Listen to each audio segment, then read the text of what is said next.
ಬುರುಡೆ ಪ್ರಕರಣ ದೇಶ ವಿದೇಶದಲ್ಲಿ ಸದ್ದು ಮಾಡಿತ್ತು. ಬುರುಡೆ ತೋರಿಸ್ತೀನಿ ಅಂತ ಬಂದಿದ್ದವ ಮೂಲೆ ಮೂಲೆ ಜಾಲಾಡಿಸಿದ್ದ. ಆಗ ಸಿಕ್ಕಿದ್ದು ಮಾತ್ರ ಕೆಲವು ಮೂಳೆಯ ಪೀಸ್ಗಳು. ಆದ್ರೆ ಅವತ್ತು ಮಳೆ ಗಾಳಿಯನ್ನಂದೇ ಹುಡುಕಾಡಿದವರಿಗೆ ಇನ್ನೂ ಕೂಡ ಸಂಬಳವನ್ನೇ ಕೊಟ್ಟಿಲ್ವಂತೆ.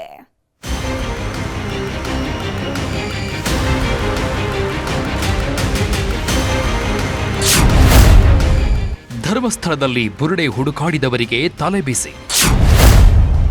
ಇನ್ನೂ ಕೊಟ್ಟಿರುವಂತೆ ಜೆಸಿಬಿ ಬಾಡಿಗೆ ಕಾರ್ಮಿಕರ ಸಂಬಳ. 2025 ಜುಲೈ 28 ಇಡೀ ರಾಜ್ಯದಲ್ಲಿ ಹೊಸ ಸಂಚಲನ ಸೃಷ್ಟಿಸಿದ ದಿನ.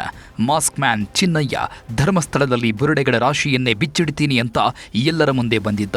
ಇದಾದ ಮರುದಿನವೇ ಕಾರ್ಮಿಕರನ್ನ ಬಳಸಿಕೊಂಡು ಬುರುಡೆ ಹುಡುಕಾಟ ಶುರುವಾಗಿತ್ತು. ಬರೋಬ್ಬರಿ 16 ದಿನಗಳ ಕಾಲ ಮೂಲೆ ಮೂಲೆ ಜಾಲಾಡಲಾಗಿತ್ತು. ಈ ವೇಳೆ ಒಂದೆರಡು ಕಡೆ ಮೂಳೆಗಳು ಸಿಕ್ಕಿದ್ದು ಬಿಟ್ರೆ ಬೇರೆಲ್ಲೂ ಏನೂ ಸಿಕ್ಕಿರಲಿಲ್ಲ. ಹೀಗಾಗಿ ಬುರುಡೆ ಪ್ರಕರಣ ಕೂಡ ತಣ್ಣಗಾಗಿ ಹೋಗಿತ್ತು. ಇನ್ನೇನು ಜನ ಮರೆತೇ ಹೋದ್ರು ಅನ್ನೋ ಹೊತ್ತಲ್ಲಿ ಕಾರ್ಮಿಕರ ಕೂಗು ಕೇಳುವುದಕ್ಕೆ ಶುರುವಾಗಿದೆ. ಅಂದು ಬುರುಡೆಗಾಗಿ ಹುಡುಕಾಡಿದ್ದವರಿಗೆ ಸಂಬಳವನ್ನೇ ಕೊಟ್ಟಿಲ್ವಂತೆ. 1, 2 ಅಂತ ಶುರುವಾಗಿದ್ದ ಉತ್ಖನನ ಒಟ್ಟು 17 ಪಾಯಿಂಟ್ಗಳಲ್ಲಿ ಜಾಲಾಡಲಾಗಿತ್ತು. ಇದರಲ್ಲಿ 2, 3, 4 ಮತ್ತು 5ನೇ ಪಾಯಿಂಟ್ಗಳನ್ನು ಬಿಟ್ಟು ಬೇರೆಲ್ಲ ಕಡೆ ಜೆಸಿಬಿ ಮೂಲಕ ಶೋಧ ಕಾರ್ಯ ನಡೆಸಿದ್ರು. ಮಳೆ ಗಾಳಿಯನ್ನ ಲೆಕ್ಕಿಸದೆ 16 ಮಂದಿ ಕೆಲಸ ಮಾಡಿದ್ರು. ಆದರೆ ಇವತ್ತಿನವರೆಗೂ ಜೆಸಿಬಿಯವರಿಗೆ ಹಣ ಕೊಟ್ಟಿರುವಂತೆ. 2 ದಿನ ಏನೂ ಕೆಲಸ ಮಾಡದೆ ಜೆಸಿಬಿ ನಿಂತಿತ್ತಂತೆ. ಅದನ್ನ ಬಿಟ್ಟೆ 71,500 ರೂಪಾಯಿ ನೀಡಬೇಕು ಅಂತ ಜೆಸಿಬಿ ಮಾಲೀಕರು ಆಕ್ರೋಶ ವ್ಯಕ್ತಪಡಿಸುತ್ತಿದ್ದಾರೆ.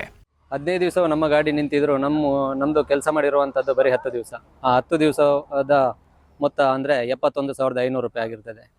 ಅದು ಇನ್ನು ಪಾವತಿ ಆಗದೇ ಇರುವುದರಿಂದ ನಾನು SIT ಅವರನ್ನು ಒಮ್ಮೆ ಸಂಪರ್ಕ ಮಾಡಿದೆ, ಆಫೀಸಲ್ಲಿರುವವರನ್ನು. ಅವರು ಹೇಳಿದರು, ನವೆಂಬರ್ 15ನೇ ತಾರೀಕಿಗೆ ನಾವು ಕಳಿಸಿಕೊಟ್ಟಿದ್ದೇವೆ, ಇನ್ನೂ ಯಾಕೆ ಪಾವತಿ ಆಗಲಿಲ್ಲ ಅಂತ ನಮಗೆ ಅದರ ಬಗ್ಗೆ ಗೊತ್ತಾಗಲಿಲ್ಲ ಅನ್ನೋ ಒಂದು ಉಡಾಫೆ ಉತ್ತರವನ್ನು ನೀಡ್ತಾ ಇದ್ದಾರೆ. ಉತ್ಖನನ ಕಾರ್ಯ ಶುರುವಾದ ದಿನದಿಂದ ಮುಗಿಯುವವರೆಗೂ ಬೇರೆ ಬೇರೆ ಪಂಚಾಯಿತಿ ವ್ಯಾಪ್ತಿಯ ಕಾರ್ಮಿಕರನ್ನ ಕರೆಸಲಾಗಿತ್ತು. ದಿನನಿತ್ಯ ಏನಿಲ್ಲ ಅಂದ್ರೂ 10 ರಿಂದ 12 ಮಂದಿ ಕಾರ್ಮಿಕರು ಕೆಲಸ ಮಾಡ್ತಿದ್ದರು. ಅವರೆಲ್ಲ ಈಗ ಬರಿಗೈಯಲ್ಲಿ ನಿಂತಿದ್ದಾರೆ. ಉತ್ಖನನ ಕಾರ್ಯ ನಿಂತೆ 9 ತಿಂಗಳಾಯಿತು. ಇವತ್ತಿಗೂ ಇವರ ಹಣ ಕೊಟ್ಟಿಲ್ಲ. ಹೀಗಾಗಿ ನಮ್ಮ ಹಣ ನಮಗೆ ಕೊಡಿ ಅಂತ ಪರದಾಡ್ತಿದ್ದಾರೆ.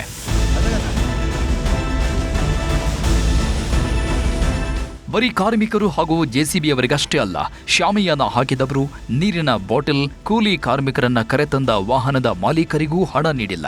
ಎಲ್ಲ ಸೇರಿಸಿದ್ರೆ 2 ಲಕ್ಷಕ್ಕೂ ಹೆಚ್ಚು ಹಣ ನೀಡಬೇಕಂತೆ. ಪೊಲೀಸರ ಬಳಿ ಕೇಳಿದ್ರೆ ಎಲ್ಲ ಹಣ ಕೊಟ್ಟಾಗಿದೆ ಹೋಗಿ ಅಂತಿದ್ದಾರಂತೆ. ಪೊಲೀಸರು ಅನ್ನೋ ಕಾರಣಕ್ಕೆ ಜೋರು ಮಾಡಿಯೂ ಕೇಳುವಂತಿಲ್ಲ. ಒಟ್ನಲ್ಲಿ ಮೈ ಮುರಿದು ಕೆಲಸ ಮಾಡಿದವರು ಈಗ ಪರದಾಡ್ತಿದ್ದಾರೆ.